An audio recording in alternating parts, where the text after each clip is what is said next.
अस्सलाम वालेकुम everyone. I welcome you all to Let's Rise. I hope आप सब ठीक होंगे। तो हम स्टार्ट करते हैं आज का अपना डिस्कशन। आज डेट है 1 जनवरी 2023, ठीक है। और हमारा जो फर्स्ट टॉपिक है वो है women break new ground in Mahatma Gandhi National Rural Employment Guarantee Scheme. देखिए, जो हमारा MG नरेगा है, ठीक है, MG नरेगा, अगर इसकी बात करें तो ये बहुत सारी जो है इस पे बहुत ज़्यादा न्यूज़ हैं काफ़ी टाइम पीरियड से। हम इसको डिस्कस करते आ रहे हैं, ठीक है।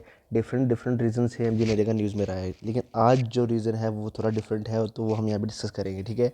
अगर देखा जाए कि वीमेन का जो पार्टिसिपेशन है, ठीक है, वीमेन का जो पार्टिसिपेशन रेट है उसमें राइज देखा जा रहा है 57.8% का, ठीक है। मतलब 57.8% जो है वो वीमेन है, अगर देखा जाए 2022 और 23 के टाइम पीरियड में, ठीक है। ये पिछले 10 सालों में सबसे हाई रिकॉर्ड है, ठीक है। और सबसे ज़्यादा ये कौन से स्टेट्स में देखा जा रहा है? बिहार और यूपी में, ठीक है। उसके अलावा आज जो इंपॉर्टेंट चीज़ है वो इसमें इतनी है। उसके अलावा हमने इसको बहुत डिस्कस किया है, ठीक है। आई होप आपको पता होगा MG नरेगा क्या है, ठीक है। इसके थ्रू जो हमें क्या होता है कि जो अनस्किल्ड वर्कर होते हैं उनको 100 डेज़ का एम्प्लॉयमेंट प्रोवाइड किया जाता है, ठीक है, out of the whole year, ठीक है। तो उसमें क्या है कि अगर आपके, ठीक है, गांव में जहाँ पे आपका घर है उसके विद इन 5 किलोमीटर्स में अगर कोई प्रोजेक्ट जैसे रोड कैनाल वेल कोई भी काम हो रहा है, तो हाउस कम से कम पूरी फैमिली की कम से कम एक हाउस होल्ड को वहाँ पे क्या है काम मिलेगा, ठीक है। तो अगर 15 दिनों आपने अप्लाई किया और 15 दिन में आपको काम नहीं मिला तो गवर्नमेंट आपको एक अमाउंट प्रोवाइड करेगी, ठीक है। ये थोड़ा बहुत हमारा जो हमने डिस्कशन किया है पिछले दिनों में भी MG नरेगा के बारे में, तो उसका भी रिवीजन हमारा हो गया, ठीक है। देखिए, आज क्या है कि आज संडे है, तो आज के दिन जो एडिटोरियल है हमारा वो नहीं आया, ठीक है। संडे के दिन जो एडिटोरियल है वो नहीं होता है, ठीक है। उसके अलावा जितने भी इंपॉर्टेंट न्यूज़ है वो हम यहाँ पे डिस्कस करेंगे, ठीक है। तो इसलिए आज का वीडियो जो है वो शॉर्ट होगा, ठीक है, क्योंकि आज एडिटोरियल डिस्कशन नहीं है जिसमें हमारा सबसे ज़्यादा टाइम लगता है और जो सबसे इंपॉर्टेंट हमारा डिस्कशन का पार्ट होता है, ठीक है। तो नेक्स्ट हमारा टॉपिक है India abstains from voting on UN resolution on Israel. देखिए, UN जनरल असेंबली में एक रेजोल्यूशन हुआ था, ठीक है, जिसपे जो थ्रू के जो अपना इंटरनेशनल कोर्ट ऑफ जस्टिस था, ठीक है, उन्होंने ओपिनियन मांगा था कि जो क्या कॉन्सिक्वेंसेस जो इसराइल जो कर रहा है, ठीक है, जो इलीगल ऑक्यूपेशन है पैलेस्टाइन का, ठीक है, जो पैलेस्टाइन टेरिटरी पे वो अपना क्लेम दिखाते हैं, जो वहाँ पे लोगों पे जुल्म करते हैं, ठीक है, वो जो उनका आप कह सकते हैं अपना जो इलीगल ऑक्यूपेशन है उसको बढ़ा रहे हैं। तो इस पे क्या है कि वहाँ पे UN जनरल असेंबली में एक रेजोल्यूशन पास हुआ। वहाँ पे एक वोटिंग हुई थी, ठीक है। उस वोटिंग में क्या हुआ कि 87 वोट्स जो है वो रेजोल्यूशन के फेवर में है, मतलब अगेंस्ट इसराइल, ठीक है। और इसराइल के फेवर में जो हैं, ठीक है, वो कितने थे? वो 26 थे, ठीक है। 26 जो हैं वो थे अगेंस्ट इसराइल। और अगर 53 जो थे, ठीक है, उन लोगों ने क्या किया, उन जो कंट्रीज़ है उन्होंने एब्सटेन किया कि हमारा ना हाँ में है और ना में है, मतलब वो न्यूट्रल रहे, ठीक है, कि तुम अपना जो करना है करो, हमने वोट नहीं करना। तो जो एब्सटेन किया गया उसमें क्या है, एक इंडिया भी है।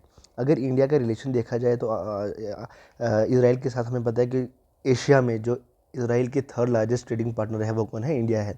तो उस चीज़ को भी मद्देनज़र रखते हुए उसके अलावा भी जो इंडिया है काफ़ी न्यूट्रल रोल प्ले करता है, जैसे हमने रशिया यूक्रेन के केस में भी देखा। तो इसलिए जो क्या है, इंडिया ने यहाँ पे भी वोट करने से एब्सटेन कर लिया, ठीक है।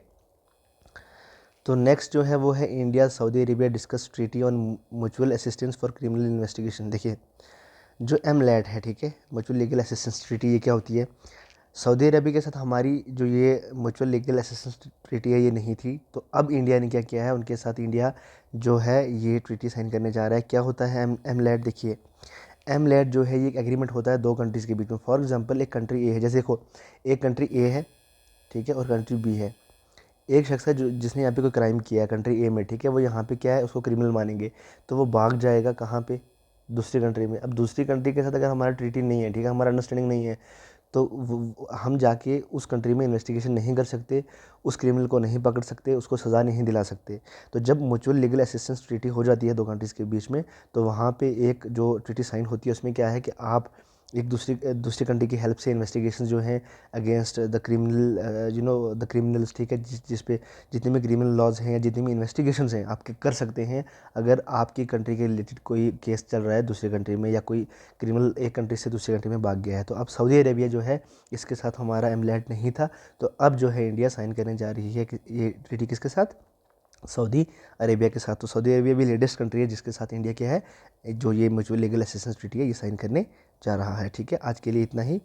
अब एक और इम्पॉर्टेंट है हमारा आर्टिकल, वो है National Commission for Women writes to states to ensure sexual harassment law implementation by coaching institutes. देखिए, जितने भी coaching institute, schools, private schools, आप देख सकते हैं गवर्नमेंट स्कूल्स, ये जितने भी ऐसी जगह होती हैं, ठीक है, स्पेशली जो कोचिंग इंस्टीट्यूट्स, हम बहुत ज़्यादा न्यूज़ पढ़ते हैं कि सेक्सुअल हैरासमेंट जो है, ये केसेस बहुत ज़्यादा बढ़ रहे हैं। तो जो नेशनल कमीशन फॉर वीमेन है, उन्होंने हर स्टेट से कहा है कि आप स्ट्रिक्ट लॉज बनाइए ताकि जो सेक्सुअल हैरासमेंट है इससे जो है, जो विक्टिम्स हैं उनको बचाया जा सके। ठीक है, अब यहाँ भी इंपॉर्टेंट है कि ये NCW क्या है। ठीक है, ये एक स्टेटूटरी बॉडी है, नेशनल कमीशन फॉर वीमेन। इसका काम क्या है कि जितनी भी कंसर्न, जितनी भी पॉलिसीज़, जितने भी मैटर्स, ठीक है, जो वीमेन को डायरेक्टली और इनडायरेक्टली इफेक्ट करते हैं, गवर्नमेंट जब वो बनाती है, वो किसकी एडवाइस से बनाती है, वो बनाती है नेशनल कमीशन फॉर वीमेन की एडवाइस से। ठीक है, इसको इस्टेब्लिश कब किया गया था? इसको इस्टेब्लिश किया गया था 31 जनवरी 1992 में। ठीक है, तो आज की हमारी इतनी ही आर्टिकल्स है। अब नेक्स्ट हम अपने क्वेश्चन डिस्कस करते हैं। ठीक है, हमारा फर्स्ट क्वेश्चन है, the term dove is use to describe. ठीक है, जो टर्म डव है ये किस चीज़ को डिस्क्राइब करने के लिए यूज़ की जाती है? हमारा ऑप्शन है the people who fight for equality, the people who believe in peace, या फिर the people who seek to avoid war, या फिर the people who is fond of war. ठीक है, हमारी इस क्वेश्चन का आंसर आप गेस कर सकते हैं। तो इस क्वेश्चन का आंसर है कि ये जो टर्म है, जो ये वर्ड है, ये यूज़ किया जाता है उन लोगों के लिए, those who seek to avoid the war. ठीक है, ये हमारे इस क्वेश्चन का आंसर।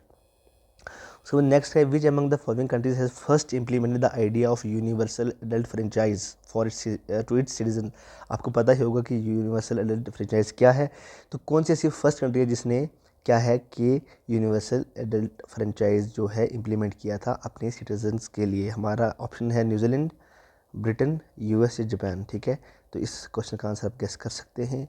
इस क्वेश्चन का आंसर है New Zealand, the first country to implement universal adult franchise to its citizen. ठीक है, थैंक यू सो मच। आज के लिए इतना ही। आप क्या करें कि वीडियो को ज़्यादा से ज़्यादा शेयर करें, हमारे चैनल को सब्सक्राइब करना ना भूलें, और हमारे टेलीग्राम चैनल जो है, जो लेट्स राइज के नाम से है, उसको आप ज्वाइन कर लिए ताकि आपको डेली PDFs मिल सकें और आप इजीली अपने नोट्स बना सकें। Thank you so much and take care.